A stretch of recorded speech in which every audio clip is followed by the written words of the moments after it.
নেতা কর্মীদেরকে বলেছি যে আপনারা খবরদার কোনো উস্কানিতে আপনারা পাবেন, কারণ এদেশের জনগণ জানে।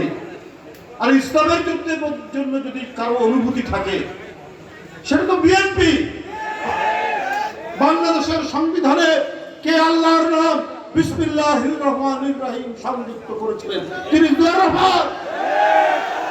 এখন ইসলামের নাম নিয়ে রাজনীতি করে খালি সুযোগ সন্ধানী কাজ করবেন, এইটা কিন্তু মানুষ কখনোই গ্রহণ করবে না। জিয়া রহমানের অনুকম্পায় রাজনীতি করেছেন, আপনারা সুযোগ পেয়েছেন। এখন তার জ্যেষ্ঠ পুত্র, তাকে আপনারা টার্গেট করেছেন।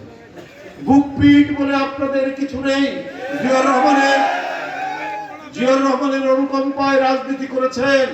জিয়া রহমান মারা গেল, এরশাদ বন্দুকের নল নিয়ে গণতন্ত্র হত্যা করলো, সেই এরশাদের অধীনে কেউ যাবে না বললো, আপনারা চলে গেলেন কার সাথে? শেখ হাসিনার সাথে। সবসময় সুবিধা খুঁজে বেড়ান, সবসময় ধান্দা খুঁজে বেড়ান। চলে গেলেন, বিএনপি যায়নি, দেশনেত্রী বেগম খালেদা জিয়া যায়নি। উনি বলেছেন জনগণের কাছে আমি যে অঙ্গীকার ওয়াদা করি সেখান থেকে সরব না। তাই ইসলামের নামে রাজনীতি করেন, ইসলামের মূল কথাটাই তো হচ্ছে তুমি অঙ্গীকার ভঙ্গ করো না, তুমি ওয়াদা ভঙ্গ করো না। আর আপনারা ইসলামের নামে রাজনীতি করেন আর প্রতি পদে পদে আপনারা অঙ্গীকার ভঙ্গ করেছেন।